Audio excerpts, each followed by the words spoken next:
In this video I'll present the defense that we should have these three basic building blocks that I have suggested, and I'll do that by asking the question, is it possible that the proposed building blocks do not exist, these three basic building blocks then?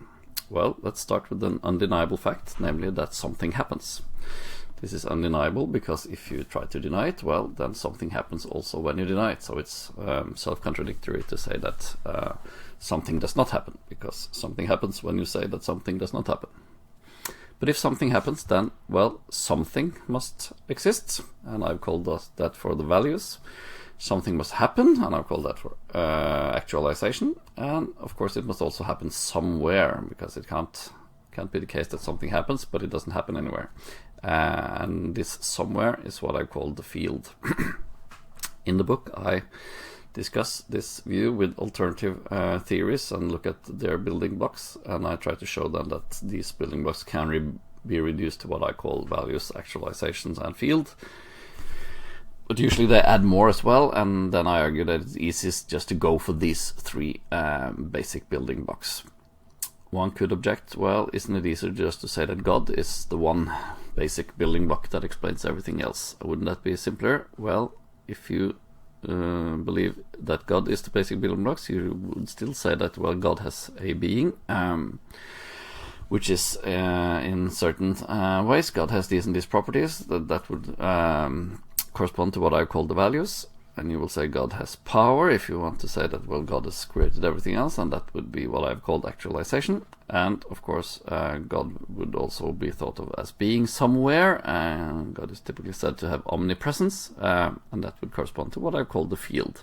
So even saying that, well, it's God, that it's the basic building block, you still need these three different parts then. So it's not simpler.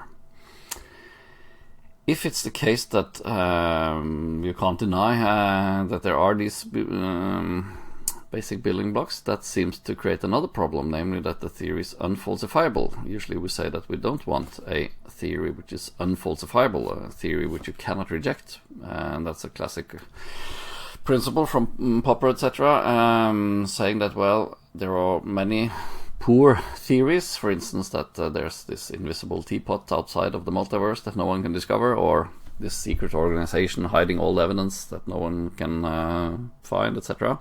These are unfalsifiable theories, and we think that they are bad theories. And the reason why they are bad is that it's so easy to make a billion equal theories that are equally poorly justified. You can make all sorts of secret organizations and all sorts of invisible, undiscoverable objects, etc. But then we have no good reason to believe that it's true. But then it's unfalsifiable because it's so vague. But this is another kind of unfalsifiability, the kind of unfalsifiability where it's self-contradictory to reject it. And that's a good kind of unfalsifiability that we want when we're talking about fundamental metaphysics. For instance, like the one Descartes, the philosopher, came when he said that there must be thinking, and you can't, that's an unfalsifiable claim, because if you say that there's no thinking going on, then you're still thinking when you're denying it. But that's a good kind of unfalsifiability. It's something that we want, something that makes the theory very certain. So I argue that this is good for this theory. And this was the simple point that I wanted to make in this video.